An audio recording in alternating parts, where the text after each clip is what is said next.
tell you all how I escaped a possible pedophile when I was 14 years old. என்னன்னா வந்து அப்போதான் வந்து TikTok ரொம்ப ஃபேமஸாக இருந்துச்சு. எல்லாரும் டிக்டாக் பண்ணாங்க, இன்க்ளூடிங் மீ. லைக் எல்லாரும் மாதிரியும் நான் வந்து I use to do TikTok for Shinchan audios and என்னோட இன்ஸ்டாகிராம் ஸ்டோரிஸில் I use to post them. And suddenly one day I got this DM. It was from one of my school staff member. அந்த ஆளுக்கு வயசு ஒரு 25 to 30 வயசு வரைக்கும் இருக்கும். And he was like, Kavya, whatever you're doing this TikTok thing, it goes against the school rule. நீ பிரின்சிபலுக்கு letter எழுதுறோம் அப்படின்னு. 14 வயசு பொண்ணு, சின்ன குழந்தை. நான் வந்து ஓகே சார் எழுதிடுறேன், பிரின்சிபலுக்கு தானே எழுதிடலாம், ஃபைன் சார் அப்படின்னு ஐ காட் பேனிக். அதுக்கப்புறம் இந்த ஆள் வந்து திடீர்னு வந்து, நம்பிட்டியா நீ, நான் ப்ராங்க் பண்ண உனைய அப்படிங்கிறான். எனக்கு ஓ ப்ராங்கா, fine sir fine. So this is where the creepiness started.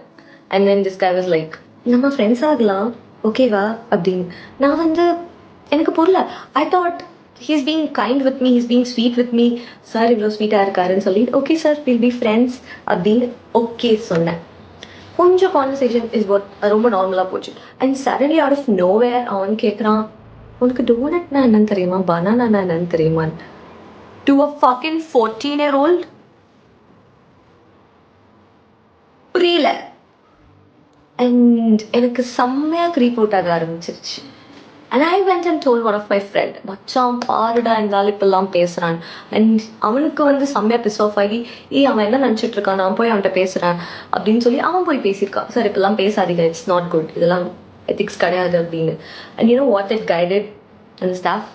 He started to blackmail my friend and he started to blackmail me. நீ வந்து இவகிட்ட நான் பேசுவேன், நீ தலையிடக்கூடாது, நீ என்கிட்ட பேசிதான் ஆகணும், நீ ஸ்டார்ட் டு பிளாக்மெயில் மீ. செம்ம ட்ராமா ஆக ஆரம்பிச்சிருச்சு. And I start to feel very guilty for my friend. So அதனால வந்து என் ஃப்ரெண்டை எப்படி அந்த ட்ராமாலேருந்து கொஞ்சம் ரிமூவ் பண்ணிட்டேன். சார் நம்ம பேசலாம், சார் நம்ம பேசலாம், நம்ம ஜாலியாக பேசலாம் அப்படின்னு. And then you know what, அவன் வந்து இந்த ஃப்ரெண்ட்ஸ் வித் பெனிஃபிட்ஸ்ன்னு சொல்லி ஒரு இங்கிலீஷ் மூவி இருக்குல்ல, அந்த படத்தோட டெம்ப்ளேட் எடுத்து அனுப்பி ஃப்ரெண்ட்ஸ்ன்னு கேட்குறான்.